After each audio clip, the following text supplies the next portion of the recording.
Bis hantu Banyuwangi. Di suatu malam yang dingin di Banyuwangi, seorang pria bernama Rudi menunggu di terminal bus yang sepi. Rudi adalah seorang pekerja keras yang baru saja selesai melakukan perjalanan dinas dan ingin segera pulang ke rumahnya. Waktu sudah menunjukkan pukul 11 malam, dan Rudi mulai merasa cemas karena bus yang ditunggunya belum juga tiba. Akhirnya, sebuah bus tua muncul dari kegelapan setelah beberapa menit menunggu dan berhenti di depan terminal dengan suara rem yang berderit. Bus itu tampak sangat tua dan usang, dengan cat yang mengelupas dan lampu yang redup. Namun, Rudi terlalu lelah untuk berpikir panjang. Ia segera naik ke dalam bus dan mencari tempat duduk. Di dalam bus, suasananya sangat aneh. Lampu-lampu yang di dalamnya berkedip-kedip, dan hanya ada beberapa penumpang yang duduk dengan wajah pucat dan kosong.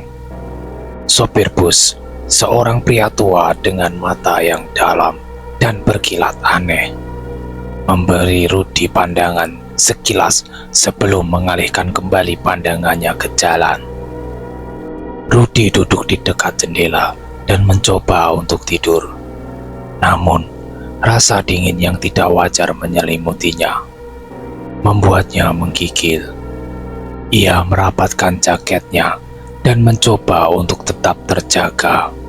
Sementara itu, bus melaju dengan kecepatan yang tidak biasa, seolah-olah sedang dikejar sesuatu.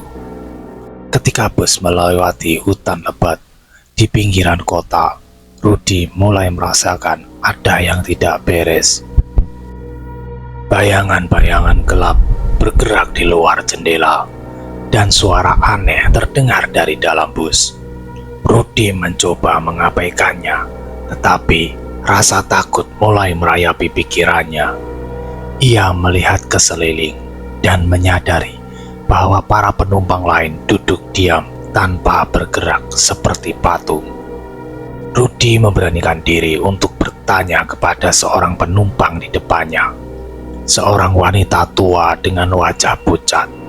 Namun, ketika ia memanggilnya, wanita itu sama sekali tidak menjawab. Wajahnya tetap kaku dan matanya menatap lurus ke depan, namun kosong. Rudi merasa semakin cemas dan bingung. Tiba-tiba, lampu di dalam bus padam sepenuhnya, meninggalkan penumpang dalam kegelapan yang total. Rudi bisa merasakan bus itu berhenti, dan suara langkah kaki terdengar mendekat. Jantungnya berdegup kencang, dan ia menahan napas. Suara langkah kaki itu semakin dekat, dan tiba-tiba tangan dingin menyentuh bahunya. Rudi terlonjak dan berbalik. Di depannya berdiri seorang pria dengan wajah yang penuh luka dan mata kosong. Pria itu menatap Rudi dengan pandangan tajam, seolah-olah ingin mengatakan sesuatu. Namun, sebelum Rudi bisa beraksi, pria itu menghilang begitu saja, seolah-olah ditiup angin. Lampu-lampu di dalam bus menyala kembali, tetapi suasana tetap mencekam, bahkan lebih mencekam dari sebelumnya. Rudi merasa semakin takut dan bingung. Ia memutuskan untuk turun di pemberhentian berikutnya, tidak peduli dimanapun itu. Ia berjalan ke depan bus dan meminta sopir untuk berhenti. Sopir bus menoleh ke arahnya dengan senyum yang menyeramkan. "Kita belum sampai di tujuan, Nak," katanya dengan suara serak. "Tidak masalah, Pak. Saya ingin turun sekarang," jawab Rudi dengan gemetar. Sopir bus hanya tertawa pelan dan kembali mengemudikan bus. Rudi merasa putus asa, tetapi ia tidak punya pilihan lain selain menunggu. Akhirnya, bus berhenti di sebuah pemberhentian kecil di tengah hutan. Rudy bergegas segera turun dan berlari menjauh dari bus tersebut. Namun, ketika ia menoleh, bus itu telah menghilang tanpa jejak. Rudy merasa sangat bingung dan takut. Ia berjalan menyusuri jalan setapak di hutan, berharap menemukan jalan keluar. Setelah beberapa saat, ia melihat cahaya di kejauhan dan mendekat.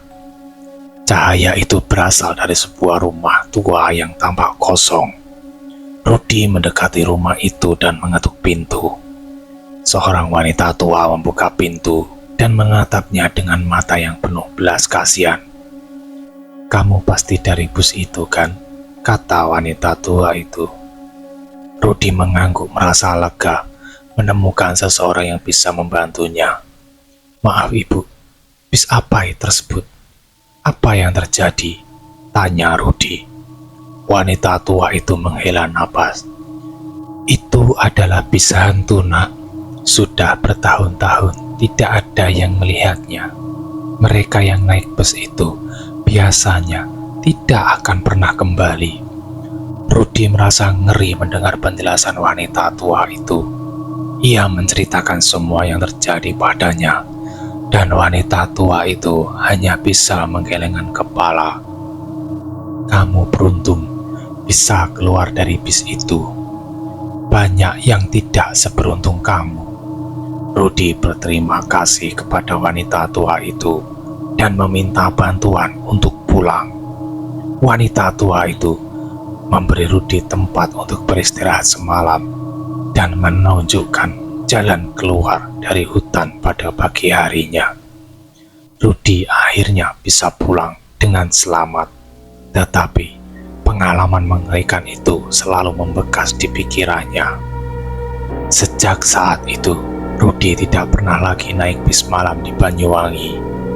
Ia selalu mengingatkan teman-teman dan keluarganya tentang bis hantu itu, agar mereka tidak mengalami hal yang sama.